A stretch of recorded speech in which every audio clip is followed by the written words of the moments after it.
Okay, so now let's go through this IAS 8 accounting policies, changes in accounting estimates and errors. So, okay, let's go through the contents. Again, we have to focus on the objective, the scope, the definitions, and then the specific important items here. So, okay, let's start.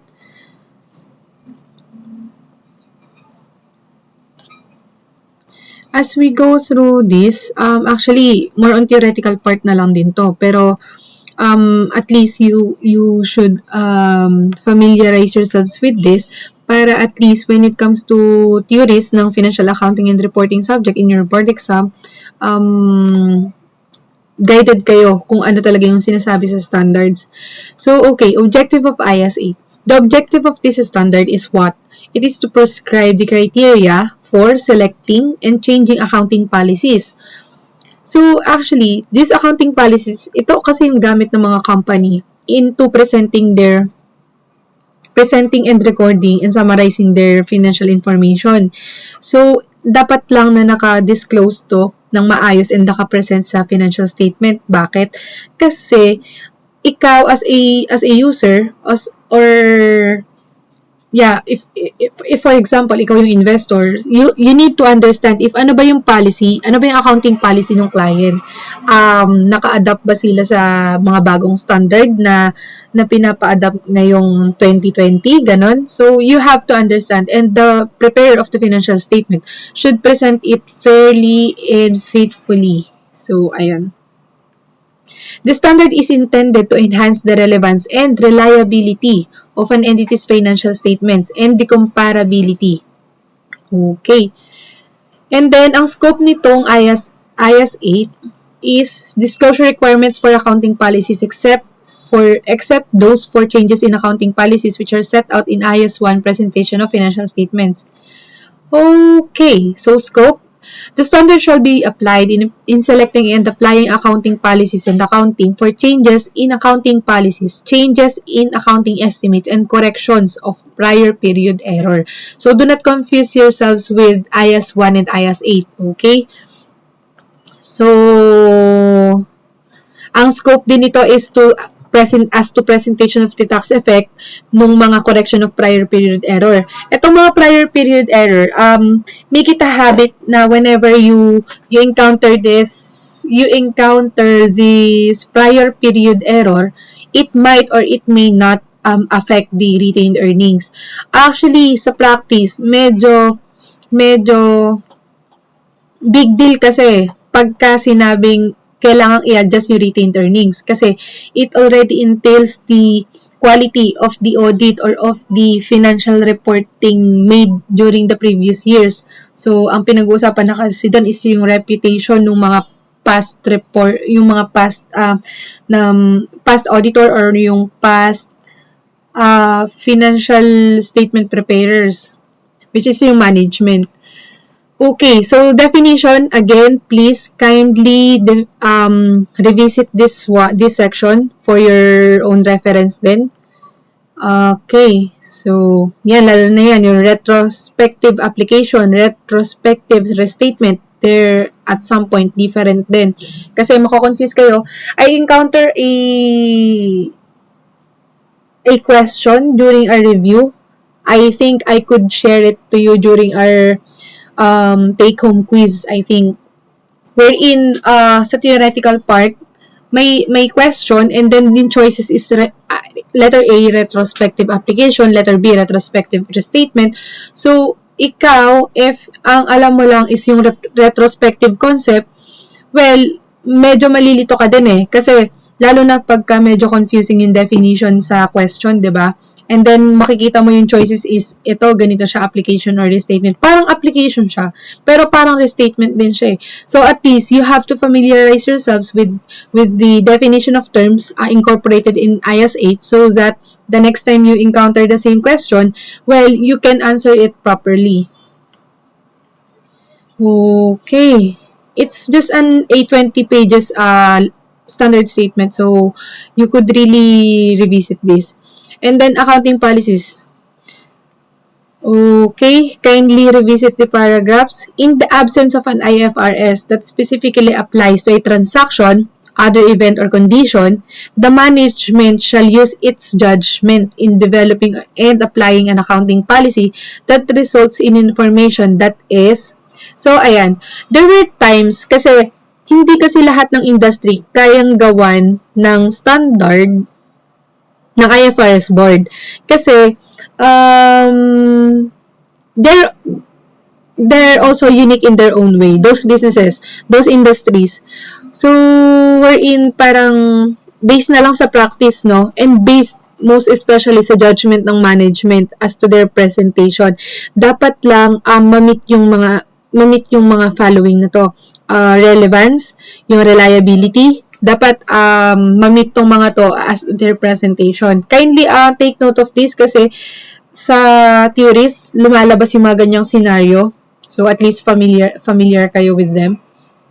And then again, kapag ka nakabold yung paragraph, kindly try to comprehend kung ano yung sinasabi, kung ano yung message. You don't have to memorize them word by word, pero at least you will have the comprehension kung ano yung sinasabi. Kasi the standard is giving emphasis on that paragraph, kaya nakabold yan. And then consistency of accounting policy. Actually, ito yung as much as possible na dapat ina-apply ng mga preparers, no? An entity shall select and apply its accounting policies consistently for similar transactions. Kasi kung hindi consistent yan, hindi siya faithfully represented, then relevant pa ba siya sa'yo as a user ng financial information? Di ba? More likely, hindi na. And then, changes in accounting policy, an entity shall change an accounting policy only if the change is required by an IFRS. So, ito yung mga nababalitaan nyo na for example, yung implementation ng IFRS 16, diba? So, for example, classic example yan, and then IFRS 15. So, letter B, results in the financial statements providing reliable and more relevant information about the effects of transaction. Okay. And then the following are not changes in accounting policies. Okay, ito kindly revisit this paragraph. They're self-explanatory one naman, so you could read them. Apply changes in accounting policies. Again, naka-bold yan, so kindly read that paragraph. Retrospective application. Again, limitations on retrospective application. Okay. And then,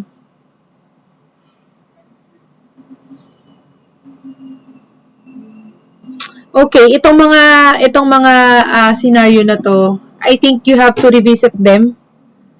So, okay, let's try to go through.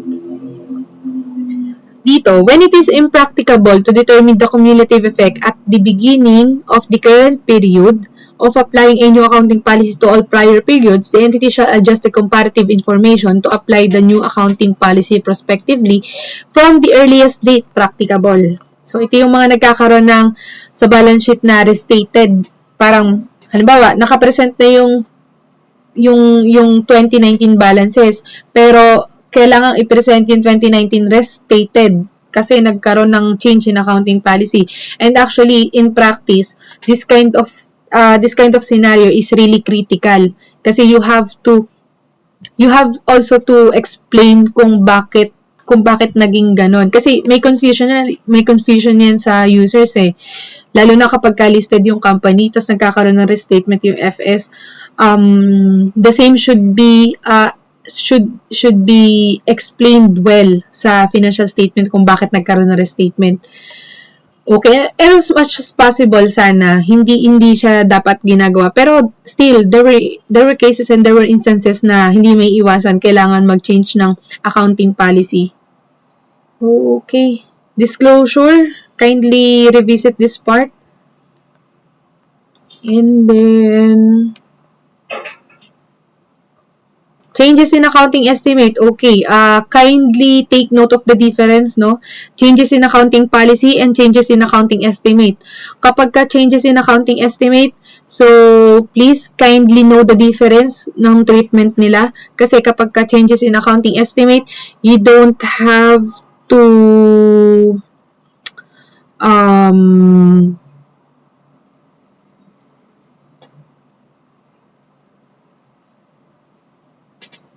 Okay, prospectively, di ba? Kapag ka-change in accounting estimate, it is taken prospectively.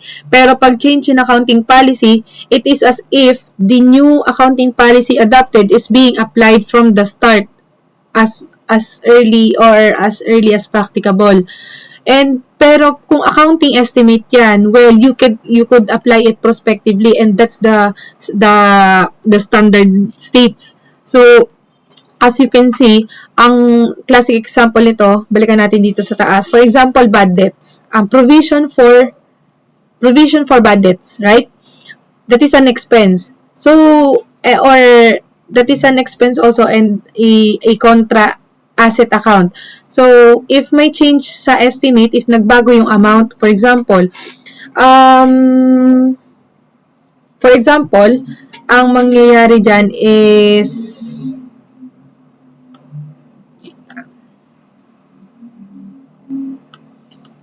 nagbago yung estimate. So, dapat sa expense mo na lang siya i-adjust, 'di ba?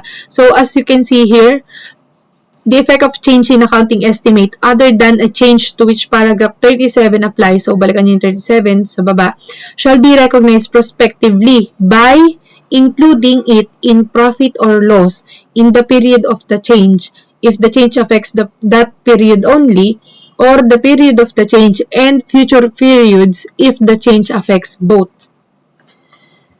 Okay. Disclosure. An entity shall disclose the nature of the amount and change in an accounting estimate that has an effect in the current period or is expected to have an effect in future period. So kindly revisit these two paragraphs. And then error. So again, an entity shall correct material prior period error retrospectively in the first set of financial statements authorized for issue after their discovery by restating the comparative amount. So ito actually isa din to sa critical na scenario sa practice, wherein kasi as we have read here, so you have to apply and you have to correct the material prior period retrospectively in the very first time na na-issue yung financial statement from which after it was discovered. So, ayan. And then, limitations on retrospective restatement, kindly revisit. Disclosure of prior period error. Ayan. Kaya sabi ko sa inyo, medyo critical to kasi syempre, if you have to make a change as to the figures presented, you also have to explain kung bakit nagkaroon ng error or prior period error, which is very critical kasi if that kind of error arises from the management fault, kung ikaw yung user ng financial statement, medyo bad shot siya, 'di ba? Kaya as much as possible, when you become the preparer or maybe the user, so kindly take note of this. That's why yung standard statement is so critical, and then it really serves as the Bible of the accountants and those people in the profession. Okay, so again, okay, hanggang dun lang sa paragraph 53. Again, kindly revisit the paragraphs and you don't have to memorize them. Kindly give emphasis on those items in bold letters. Kasi itong paragraph 54 and onwards, this pertains to the history na of the IAS 8, which is, don't worry, you don't have to memorize them naman if ever. Ayun. Okay. Ayun lang. Para di kayo ma-confuse, kahit wag nyo na i-continue until the very end to. Ayan, kasi baka malito lang kayo eh. So, ayun lang. Okay. So, thank you.